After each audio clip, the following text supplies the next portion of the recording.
नमस्कार विद्यार्थी मित्रांनो, स्वागत आहे तुमचे आपल्या YouTube चॅनलमध्ये. आज आपण बघणार आहोत इयत्ता 6वी मराठी सुलभ भारती 11 मेनूचा जलप्रवास त्या धड्याचा स्वाध्याय अभ्यास.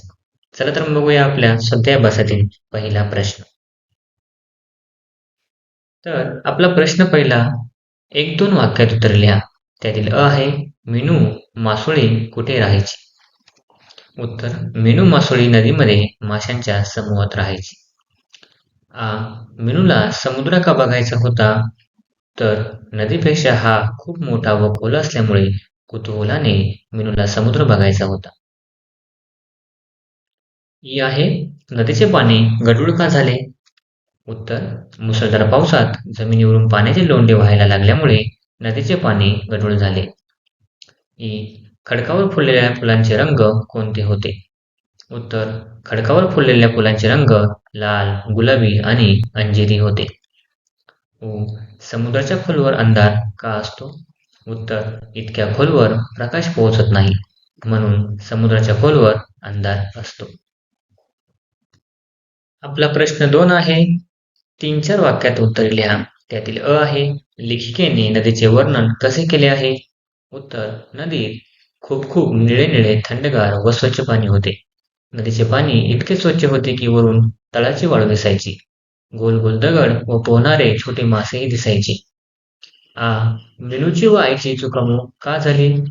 उत्तर मुसळधार पावसात नदीचे पाणी गढूळले. मासे बावरून एकमेकांना शोधू लागले.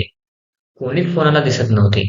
पाणी वेगाने वाहत होते. या गोंधळामुळे मीनूची व आईची चुकामुक झाली. ई. घोडमासा पाहून मीनूला का हसू आले? उत्तर घोडमाशाचे तोंड घोड्यासारखे होते. त्याच्या पोटाला पिशवी होती. त्यात छोटी छोटी पिल्ले बसलेली होती. असा विचित्र मासा बघून मीनूला हसू आले. प्रश्न 3 आहे. कोण कोणास व केव्हा म्हणाले ते लिहा. त्यातील अ आहे समुद्र समुद्र म्हणतात तो आला की. उत्तर असे मीनू मासोळी स्वतःशीच म्हणाली जेव्हा पाण्याबरोबर गिरक्या घेत ती समुद्रात पोहोचली. आ आहे त्यांचं नाव घोडमासा समुद्र घोडा. उत्तर असे कासवदादा मीनूला म्हणाले जेव्हा तिला घोडमासा पाहून हसू आले. ई आहे घाबरू नकोस हा तर खेकडा. उत्तर असे कासवदादा मीनूला म्हणाले जेव्हा खेकड्याला पाहून मीनू घाबरली होती. ई आहे कासवदादा चला ना माझ्याबरोबर. उत्तर असे मीनू कासवदादांना म्हणाली जेव्हा त्यांनी मीनूला नदीत आणून सोडले. प्रश्न 4 आहे. शिंपल्यामध्ये मोती कसा निर्माण होतो? क्रमाने क्रिया लिहा. आपण चॅनल नवीन असाल चॅनल सबस्क्राईब करा, व्हिडिओ लाईक करा आणि व्हिडिओ जास्तीत जास्त शेअर करा. उत्तर 1. शिंपल्यात चुकून एखादा वाळूचा कण जातो. 2. हा कण शिंपल्यामधील असलेल्या किड्याला टोचू लागतो. 3. किडा आपल्या अंगातून पातळ रस काढून त्यावर गुंडाळतो. 4. तरी बोसणं संपत नाही म्हणून किडा तसाच गुंडाळत राहतो. 5. मग त्यातून छानदार मोती तयार होतो. प्रश्न 5 आहे. 4-5 ओळींत वर्णन करा. त्यातील अ आहे घोडमासा. उत्तर घोडमासा दिसायला विचित्र असतो. त्याचे तोंड घोड्यासारखे असते. त्याच्या पोटात पिशवी असते. त्यात छोटी छोटी पिल्ले बसलेली असतात. त्याला समुद्र घोडा असेही म्हणतात. आ आहे खेकडा. उत्तर खेकड्याचे डोळे बटबटीत असतात. खेकड्याला 6 किंवा 8 पाय असतात. त्याच्या पाठीला कठीण कवच असते. त्याच्या तोंडाजवळ 2 नांगे असतात. नांग्यामुळे त्याचे संरक्षणही होते व त्याला भक्ष्यही पकडता येतो. प्रश्न 6. इवलीशी यासारखे आणखी शब्द लिहा. उत्तर 1. लहानशी, 2. थोडीशी, 3. छोटीशी आणि 4. एवढीशी. प्रश्न 7 आहे. अ. समानार्थी शब्दांच्या योग्य जोड्या लावा. उत्तर इवली लहान, मोठे प्रचंड, दूर लांब आणि गरम उष्ण.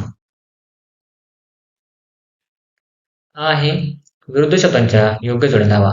आपण चॅनल नवीन असाल चॅनल सबस्क्राईब करा, व्हिडिओ लाईक करा आणि जास्तीत जास्त शेअर करा. उत्तर टणक मऊ, मागे पुढे, अंधार प्रकाश आणि लहान मोठे. प्रश्न 8 आहे. योग्य जोड्या लावा. आपल्याला नाम आणि विशेष नाम दिलेलं आहे. आपल्याला योग्य जोड्या बनवायच्या आहे. मीनू इंग्लिशी, पाणी खारट, डोळे बटबटीत आणि पाऊस मुसळधार. प्रश्न 9 आहे. खालील शब्द वाचा, समजून घ्या. गदा-गदा, खालोखाल, पदोपदी, चित्रविचित्र, पटापट, रातोरात, मोठी-मोठी, पावलोपावली आणि मागोमाग. प्रश्न 10. तुम्ही मीनू मासोळी आहात अशी कल्पना करून समुद्राची माहिती आईला सांगा. प्रश्न 11. शंख शिंपल्यापासून शोभेच्या वस्तू बनवा. प्रश्न 9वा या शब्दाचे तुम्हाला अर्थ समजून घ्यायचे आहे आणि प्रश्न 10व्यामध्ये तुम्हीच मीनू मासोळी आहेत हे जर अशी कल्पना करून तुमच्या आईला समुद्राची माहिती सांगायची आहे. प्रश्न 11 आहे. शंख शिंपल्यापासून शोभेच्या वस्तू बनवा. हे तुम्हाला स्वतः करायचं आहे. खालील वाक्य वाचा.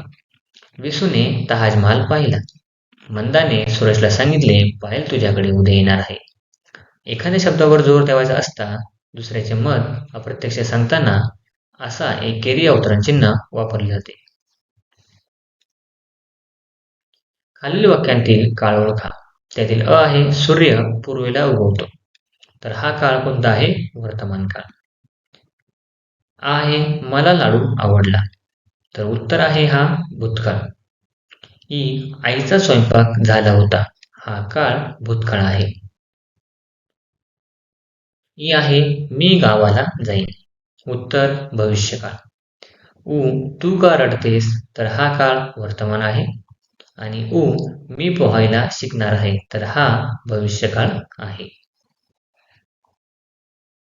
Thanks for watching video. इयत्ता 6वीच्या मराठी, सेमी आणि इंग्रजी या माध्यमांच्या सर्व विषयांच्या स्वाध्यायाच्या नवनवीन व्हिडिओसाठी चॅनलला सबस्क्राईब नक्की करा.